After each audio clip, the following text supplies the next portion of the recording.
என்னுடைய ஐக்கியம் தேவனோடு இருக்கணும். நம்முடைய ஐக்கியம் யாரோடு இருக்கிறதுங்கிறத கொஞ்சம் என்ன செய்யணும், நாம் நிதானித்து அறிய வேண்டியவர்களாக இருக்கிறோம். என்னுடைய ஐக்கியம் தேவனோடு இருக்குமானால் எந்த சூழ்நிலை வந்தாலும் அதை தாண்டி வருவதற்கு என் தேவன் என்ன செய்வார், பலன் தருவார். நோவா ஆதாமுடைய எல்லா சந்ததியையும் ஆண்டவராகிய தேவன் என்ன செய்தார், அழித்து போட்டார். இப்ப எத்தனை பேர் மட்டும் தான் பிழைச்சாங்க? இந்த 8 பேருடைய சந்ததியில ஒரு சந்ததியை தான் ஆண்டவர் தனக்கென்று முன் குறித்தார்.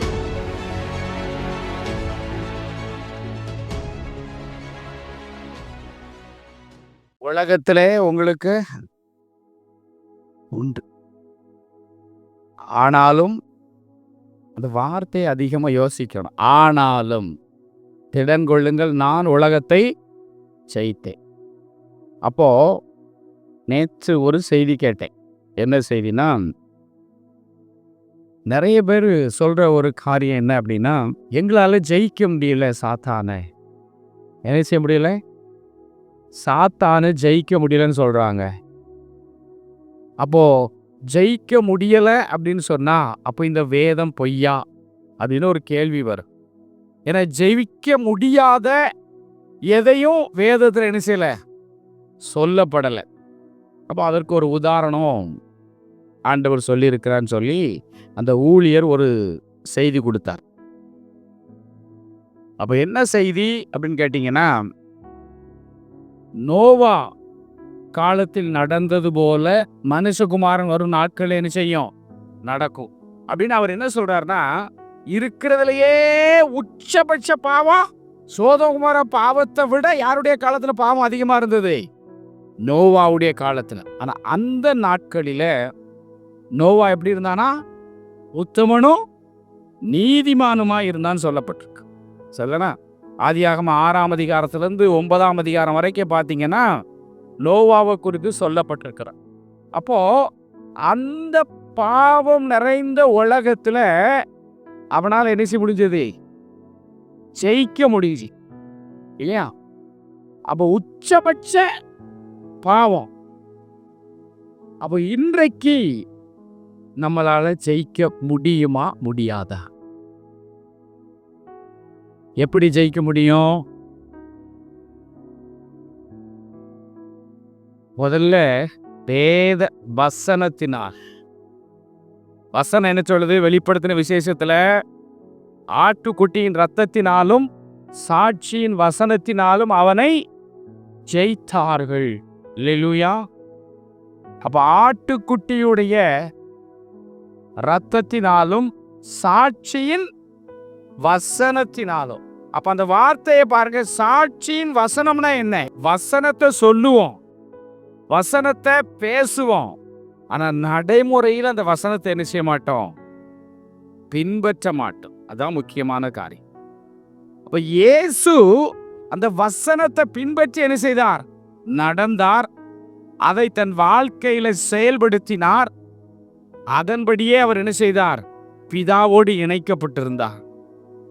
அதனாலதான் 1 யோவான் 1ஆம் அதிகாரத்துல 3வது வசனம் இப்படியாய் சொல்லுகிறது. கொஞ்சம் வாசிங்க பார்ப்போம். நீங்கள் எங்களோட ஐக்கியமுள்ளவர்களாகும்படி நாங்கள் கண்டும் கேட்டும் இருக்கிறதை உங்களுக்கு அறிவிக்கிறோம்.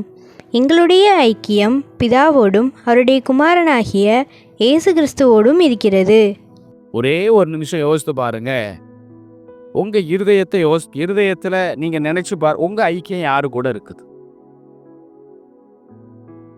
அநேகருடைய ஐக்கியம் யாரு கூட இருக்கும்? உலகத்தோட இருக்கும். வேத வசனம் சொல்றது, உலகத்திலும் அதில் உள்ளவைகளிலும் அன்பு கூறாது. நம்ம எதுல அதிகமா அன்பு கூறுறோம்? உங்களுக்கு தானே தெரியும், சரிதானே? அப்ப அதனாலதான் அந்த சாட்சியின் வசனத்தால நம்ம என்ன செய்ய முடியும், எதிராளிய ஜெயிக்க முடியல. அப்போ பக்கத்து வீட்டுக்காரங்க என்ன குறித்து சாட்சி கொடுக்க முடியுமா? பிள்ளைங்க நம்மளை குறித்து சாட்சி கொடுக்க முடியுமா? கணவர் நம்மளை குறித்து சாட்சி கொடுக்க முடியுமா? அல்லது மனைவிமார் கணவனை குறித்து சாட்சி கொடுக்க முடியுமா? கொஞ்சம் கடினமான காரியம்தான் இல்லையா?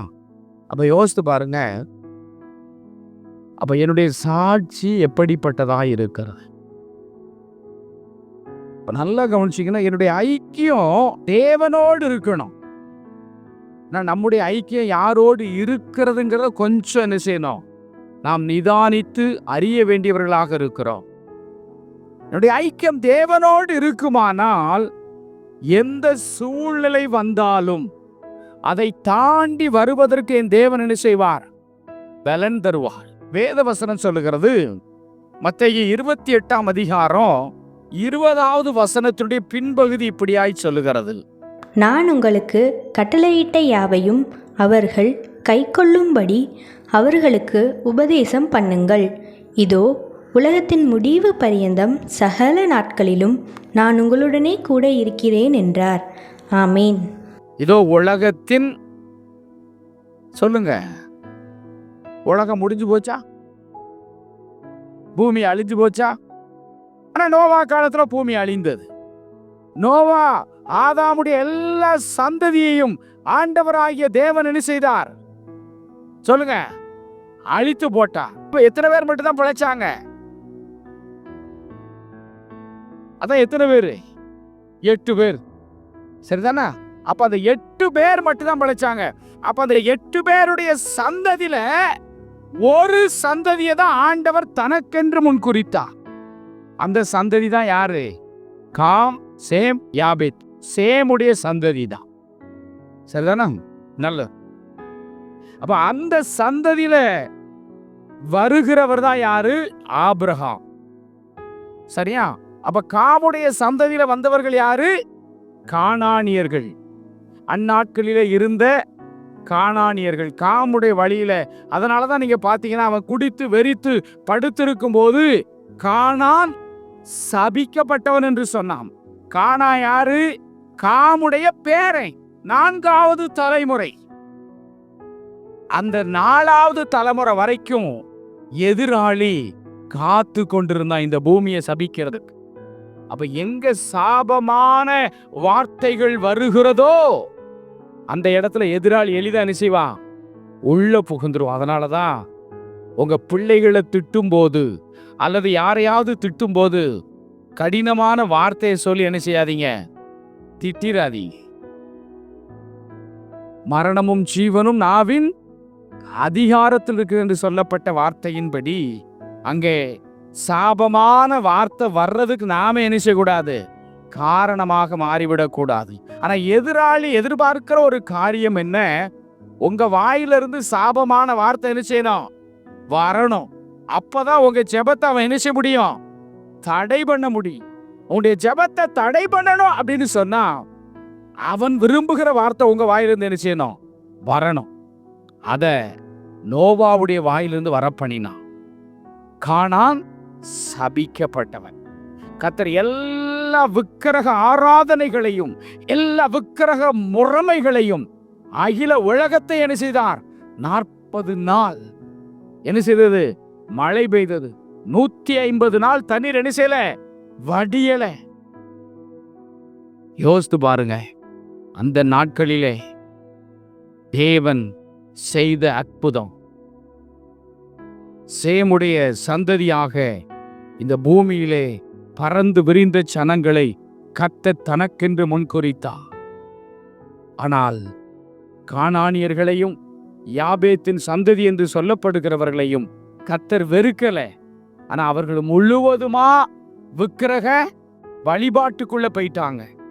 கானானியர்கள் தான் இந்த உலகத்திலேயே மந்திரங்களையும் தந்திரங்களையும் அநேக அந்த தீக்கடக்க பண்ணுகிறேன்னு சொல்றாங்கல்ல, இன்றைக்கு நிறைய இடங்கள்ல பார்க்கிறோம்ல, அதையெல்லாம் கற்றுக் கொடுத்தவர்கள், மாந்திரிகத்தை கற்றுக் கொடுத்தவர்கள் அவங்க தான். சரிதானா? கர்த்தருக்கு மகிமை உண்டாவதா. அல்லேலூயா. அப்ப நல்லா கவனிச்சு பாருங்க. நான் ஜெயிக்கணும். யாருக்கெல்லாம் ஜெயிக்கணும் விருப்பம் இருக்கு? எல்லாருக்கும் ஜெயிக்க ஆசைதான். ஆனா ஜெயிக்க தான் என்ன செய்ய மாட்டோம்.